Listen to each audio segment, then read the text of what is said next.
영정사진 앞에 한 남자가 무릎을 꿇고 있었습니다. 검은 양복을 입은 그의 어깨가 떨렸습니다. 은주야, 내가 정말 이렇게... 사진 속 여인은 편안해 보였습니다. 35년 전 그토록 사랑했던 얼굴이었습니다. 저희 엄마와는 어떤 관계세요? 옆에서 검은 상복을 입은 젊은 여성이 조심스럽게 물었습니다. 순간 남자의 숨이 멎었습니다. 35년 전 그 사람과 너무나 닮았습니다. 저, 오래전 지인이었습니다. 떨리는 목소리로 겨우 대답했습니다. 그때 한 남자가 거칠게 다가왔습니다. 아, 거기서 뭐해? 조문객 응대는 내가 한다니까. 돈 얘기는 내가 할 테니까 누나는 저리 가 있어. 태도가 불손한 젊은 남자가 여성을 밀어내듯 말했습니다. 남자는 그 모습을 보며 주먹을 쥐었습니다. 35년 만에 찾은 첫사랑의 장례식장. 그곳에서 마주한 믿을 수 없는 진실, 그리고 숨겨진 비밀이 지금부터 밝혀집니다. 이 놀라운 이야기가 궁금하시다면 잠시 구독 버튼을 눌러주세요. 평범해 보이는 사람들의 숨겨진 이야기를 매일 전해드립니다. 그럼 35년 전으로 돌아가 보겠습니다. 모든 것은 강원도 깊은 산골에서 시작되었습니다. 시멘트 냄새가 진동하고 먼지가 날리는 댐 건설 현장입니다. 25살의 신입사원 강민재는 1년간 현장 파견 명령을 받았습니다. 서울을 떠나 처음 도착한 산골 마을. 낯선 사투리와 거친 선배들 사이에서 그는 매일 녹초가 되었습니다. 일을 마치고 저녁을 먹기 위해 10분쯤 산길을 내려가면 낡은 간판이 걸린 맛있는 식당이 있습니다. 문을 열고 들어서자 주방에서 젊은 여성이 나왔습니다. 22살쯤 되어 보이는 그녀는 하얀 앞치마를 두르고 있었습니다. 어서 오세요. 처음 보는 얼굴이네요. 서울에서 오셨어요? 따뜻한 목소리였습니다. 네. 오늘 첫 출근이에요.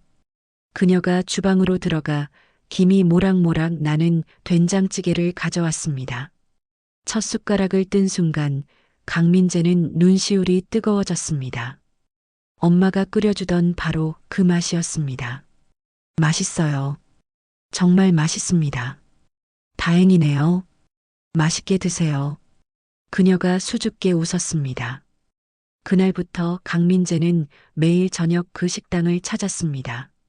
일이 끝나면 제일 먼저 산을 내려가 구석 자리에 앉았습니다. 그녀는 식당 주인의 딸로 주방 일을 도와주고 있었습니다. 한 달이 지나자 두 사람은 조금씩 이야기를 나누기 시작했습니다. 서울은 어때요? 저는 한 번도 가본 적이 없어요. 복잡하고 사람이 많아요. 여기가 훨씬 좋은 것 같아요. 아무것도 없는 이곳이 뭐가 좋을까요? 아니에요. 여기엔 은주 씨가 있잖아요. 강민재의 말에 은주의 얼굴이 빨개졌습니다. 산에 벚꽃이 만개한 어느 일요일, 강민재는 용기를 냈습니다. 은주 씨, 같이 산책할래요? 은주가 수줍게 고개를 끄덕였습니다. 벚꽃잎이 눈처럼 흩날리는 산길을 걸으며 강민재가 고백했습니다. 은주 씨, 은주 씨가 좋아요. 정말 좋아요. 은주는 작은 목소리로 대답했습니다. 저도요. 저도 좋아해요. 그날부터 두 사람은 연인이 되었습니다. 무더운 날, 계곡에서 차가운 물에 발을 담그고 이야기를 나누었습니다. 은주가 물장난을 치며 웃었습니다. 그 웃음소리가 강민재에게는 세상에서 가장 아름다운 소리였습니다. 형형색색 물든 산길을 걸으며 강민재가 은주의 손을 잡았습니다.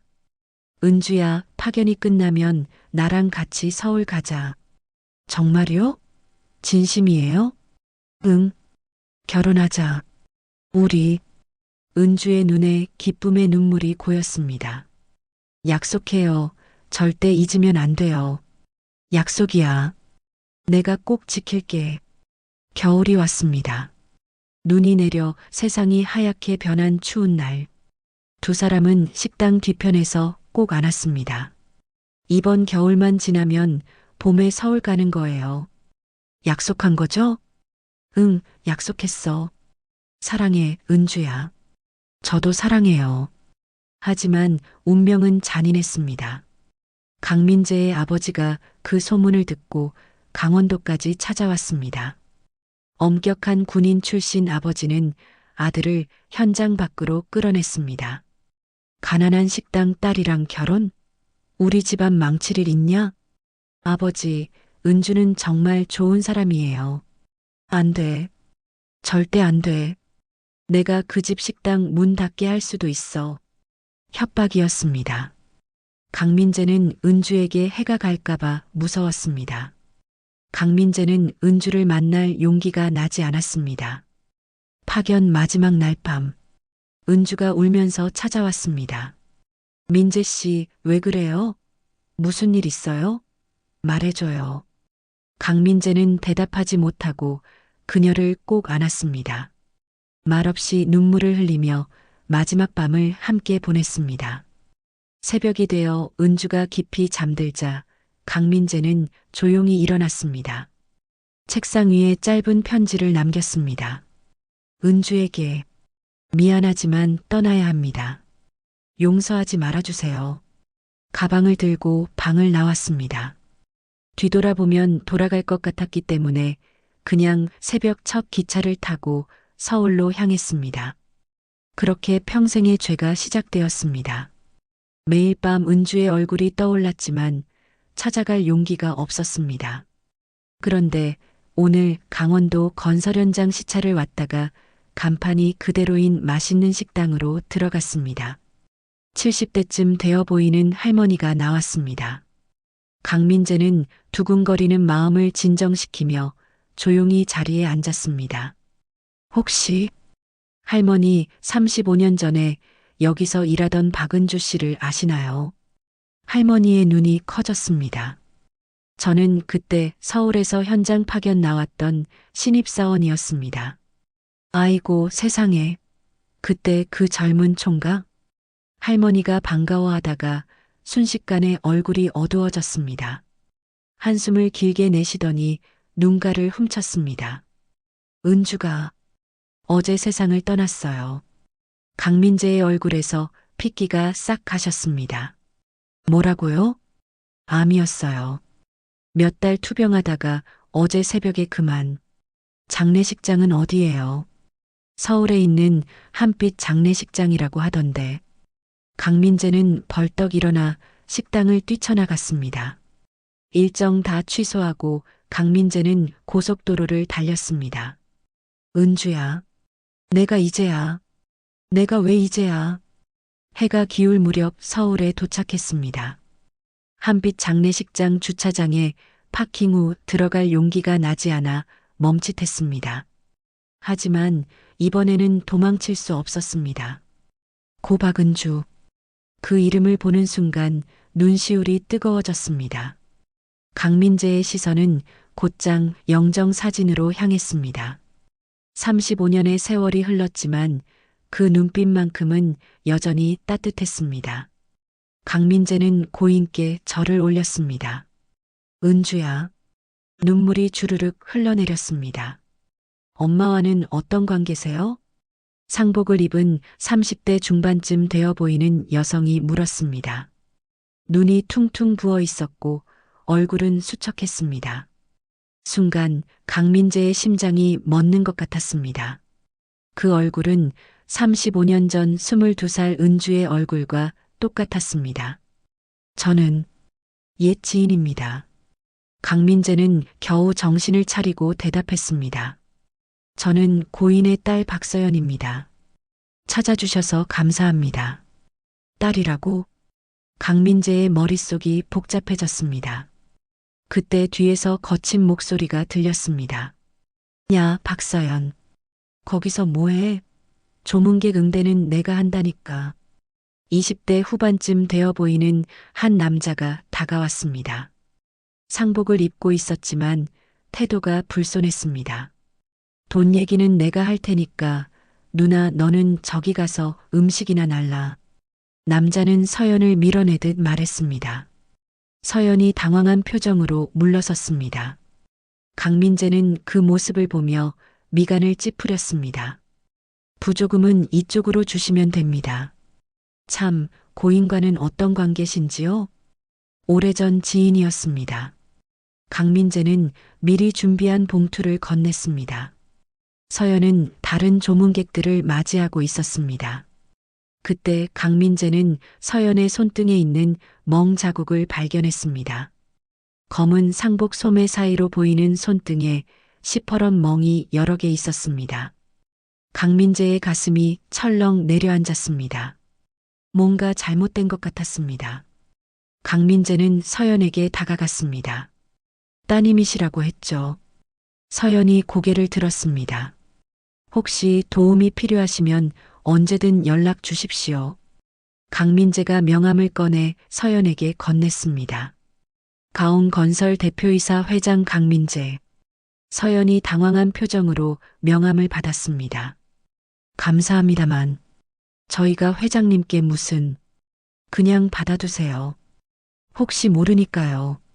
그때 남자가 다가와 둘 사이를 가로막았습니다. 회장님 죄송합니다. 여기는 제 누나인데 정신이 좀 없어서요. 남자가 서연을 뒤로 밀어냈습니다. 강민재의 눈빛이 차갑게 변했습니다. 장례식장을 나온 강민재는 서연의 손등에 멍 자국과 은주를 닮은 얼굴이 계속 떠올랐습니다. 회사로 돌아온 강민재가 비서실장에게 전화를 걸었습니다. 박은주, 박서연. 이 두 사람에 대해 전부 조사하세요. 특히 출생 기록을 자세히 알아봐 주세요. 전화를 끊고 강민재는 주먹을 쥐었습니다. 혹시, 정말 혹시, 생각만으로도 가슴이 터질 것 같았습니다. 며칠 후 비서실장이 두툼한 파일을 강민재에게 주었습니다. 회장님, 조사 결과 나왔습니다. 강민재는 숨을 깊이 들이마셨습니다. 박은주 여사는 35년 전 강원도 평창의 한 여인숙에서 미혼모로 딸을 출산했습니다. 강민재의 손이 떨렸습니다. 은주가 혼자 그 고통을 견뎌야 했다니.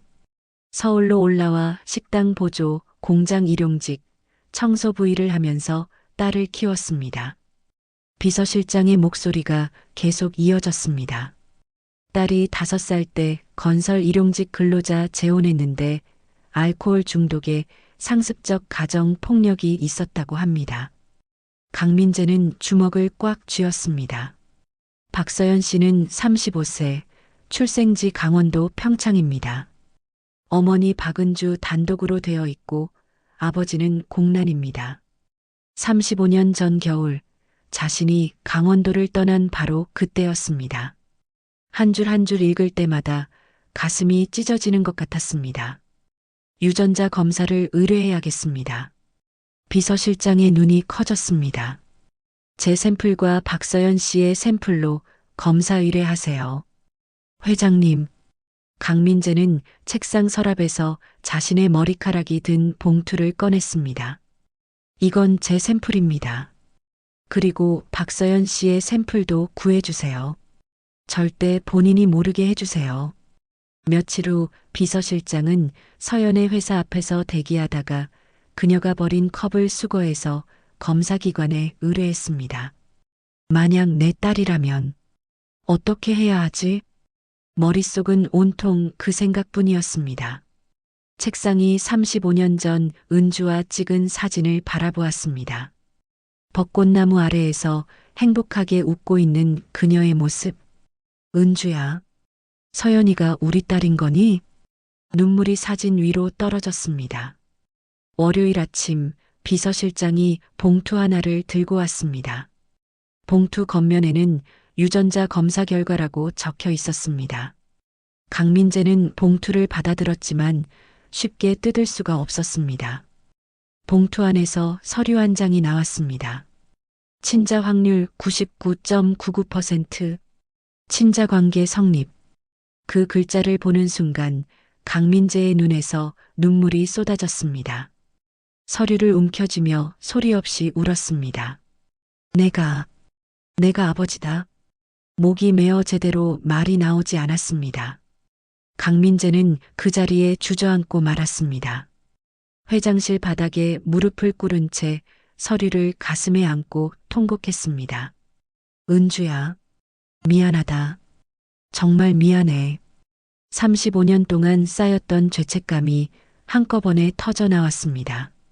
서연이가 내 딸이었어. 35년 동안 내가 뭘 한 거야.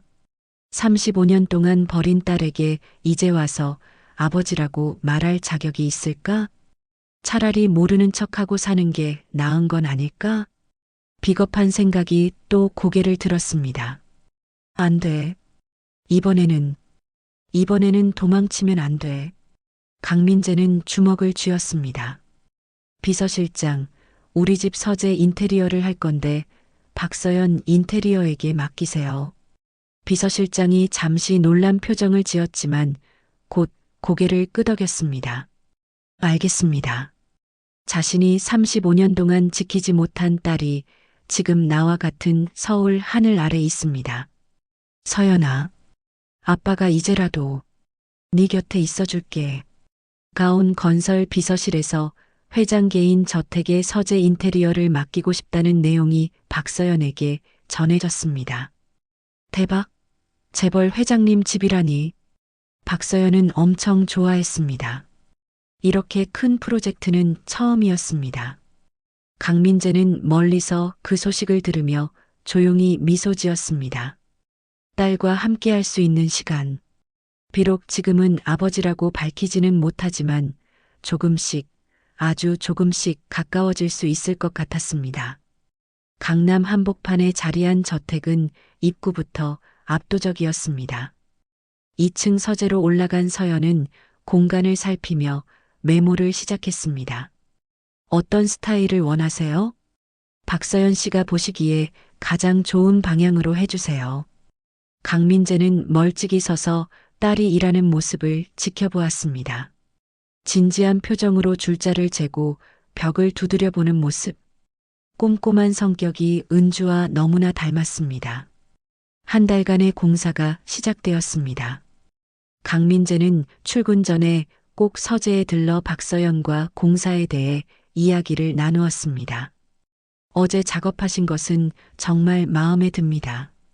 감사합니다. 오늘은 책장 설치 들어갑니다. 불편한 건 없으세요? 필요한 게 있으면 언제든 말씀하세요. 강민재는 지나치게 서연을 챙기는 자신을 의식했습니다. 강민재가 저녁 식사를 제안했습니다. 서연은 잠시 망설였지만 거절할 이유도 없었습니다. 오랜만에 제대로 된 집밥을 보고 감동했습니다. 일은 어떻게 시작하셨어요? 대학 졸업하고 인테리어 회사에서 일했어요. 작년에 독립했습니다. 쉽지 않았을 텐데요. 네, 힘들었어요. 아직도 힘들고요. 그렇게 며칠이 지나자 저녁 식사는 자연스러운 일상이 되었습니다. 처음에는 짧은 대답만 하던 서연도 조금씩 마음을 열었습니다. 엄마가 저를 키우시느라 정말 고생하셨어요. 어느 날 저녁 서연이 엄마 이야기를 꺼냈습니다. 쪽방에서 시작했어요. 엄마는 낮에는 식당에서 일하시고 밤에는 공장에서 야간 일을 하셨어요. 강민재의 눈에 눈물이 고였습니다. 목이 메었습니다. 정말 대단하신 분이셨네요. 공사가 거의 마무리될 무렵이었습니다. 밤늦게까지 일을 하고 나오는데 남동생이 찾아왔습니다. 누나, 요즘 잘 나가던데? 재벌 회장 집까지 맡았네. 무슨 일이야? 서연이 뒤로 물러섰습니다. 이번엔 5천만 원 필요해. 바로 해줘. 안 돼, 지금 돈 없어. 안 주면 죽을 줄 알아. 태준이 갑자기 서연의 머리채를 잡고 골목 안쪽으로 끌고 갔습니다. 얼굴, 배, 팔 가리지 않고 폭행이 이어졌습니다. 서연은 비명을 지르며 바닥에 쓰러져 몸을 웅크렸습니다. 입에서 피가 흘렀습니다. 돈을 안 주면 어떻게 되는지 알지. 행인의 도움으로 구급차가 도착했습니다. 서연은 피를 흘리며 의식을 잃은 채 병원으로 실려갔습니다. 강민재는 집에서 잠잘 준비를 하다가 비서실장의 전화를 받았습니다. 회장님, 큰일 났습니다. 박서연 씨가 폭행당해서 병원에 실려갔습니다. 뭐라고요? 어느 병원입니까? 서울대병원 응급실입니다.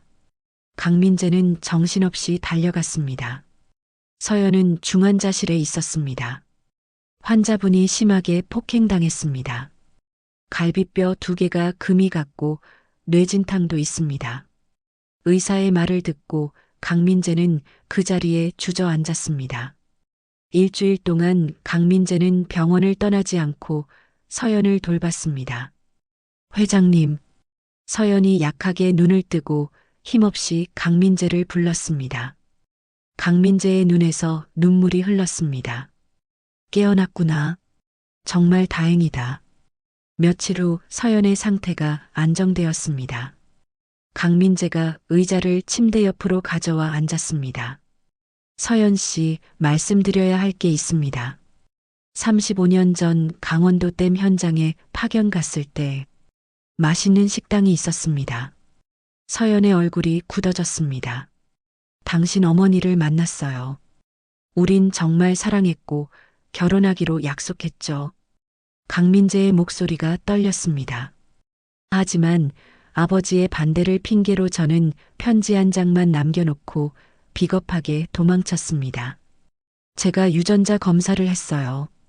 강민재가 주머니에서 봉투를 꺼냈습니다. 서연의 얼굴이 창백해졌습니다. 친자관계 성립. 너는 내가 내 딸이더구나.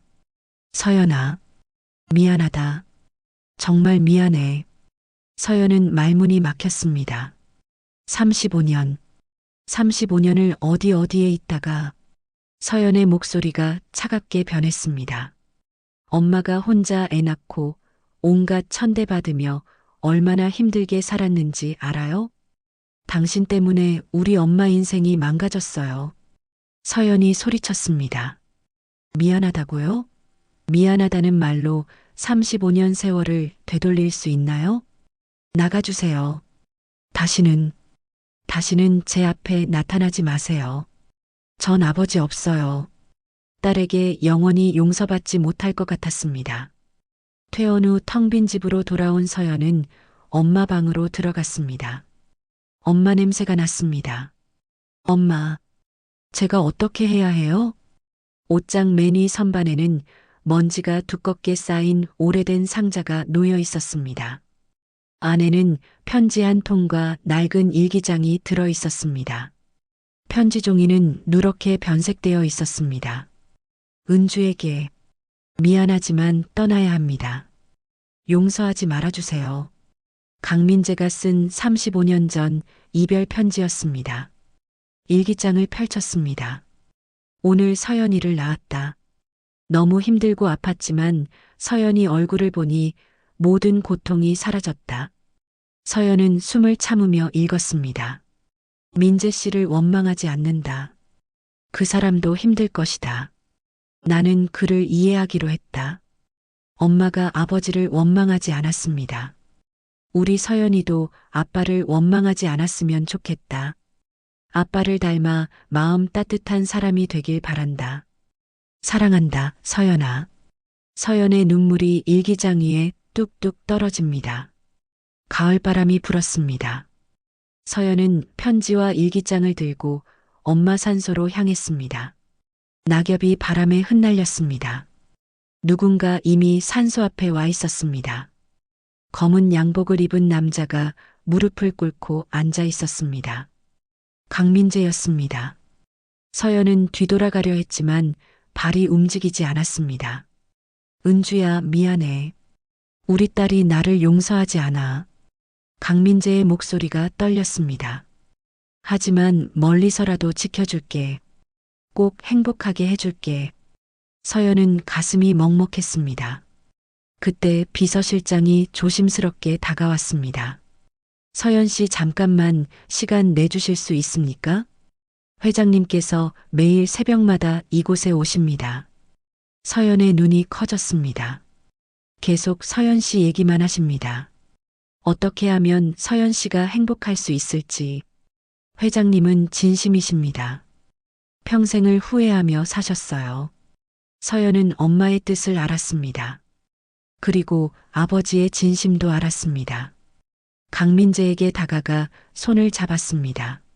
일어나세요. 강민재의 눈에 눈물이 고였습니다.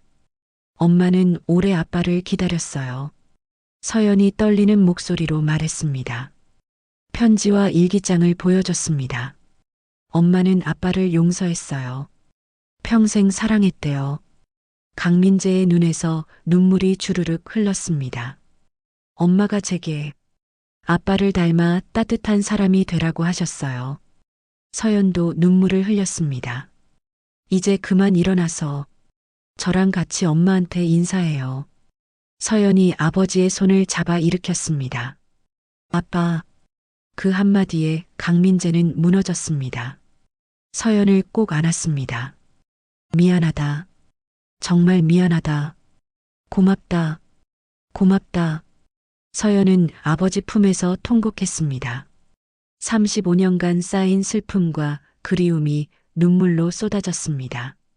두 사람은 손을 잡고 엄마 산소 앞에 함께 절을 올렸습니다. 엄마 아빠 찾았어요. 엄마가 사랑했던 그 사람이에요. 은주야, 우리 딸 보내줘서 고맙다. 따뜻한 바람이 불었습니다. 마치 엄마가 두 사람을 축복하는 것 같았습니다. 첫눈이 내리는 날, 가온 건설에서 중요한 발표가 있었습니다. 오늘 디자인 센터 신설합니다. 센터장은 박서연 실장입니다. 강민재가 단상에 섰습니다. 박서연 실장은 오랫동안 만나지 못했던 저의 딸입니다. 함께 일하게 되어 정말 기쁩니다. 서연이 아버지 옆에 섰습니다. 잘 부탁드립니다. 박수가 쏟아졌습니다.